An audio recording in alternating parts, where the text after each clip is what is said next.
আমার তো সেটা নিয়ে কোনো সমস্যা নেই, আমি তো ওকে দেখেই বিয়ে করছি না। ও যদি টিনের ঘরে থাকতো আমি সেখান থেকে ওকে বিয়ে করতাম, কারণ আমি ওকে ভালোবেসে বিয়ে করছি।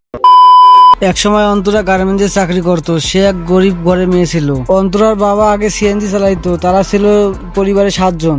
সে গার্মেন্টসে থাকা অবস্থায় ইগল টিমের সাথে তার সাক্ষাৎ হয় এবং ইগল টিমের লোককে তার পছন্দ হয়ে যায় এবং ইগল টিমে অভিনয় করার জন্য তাকে প্রস্তাব দেওয়া হয়। তারপর সে একাধারে অনেকগুলো নাটকে অভিনয় করেন। অভিনয় করতে করতে একসময় রাকিব হোসেনের সাথে দেখা। প্রথমে তারা বন্ধুত্বপূর্ণ আচরণ করলেও পরে তারা প্রেমের সম্পর্কে লিপ্ত হয় এবং এই সম্পর্ক দীর্ঘদিন টেকার পর অবশেষে তারা বিয়ে করেন।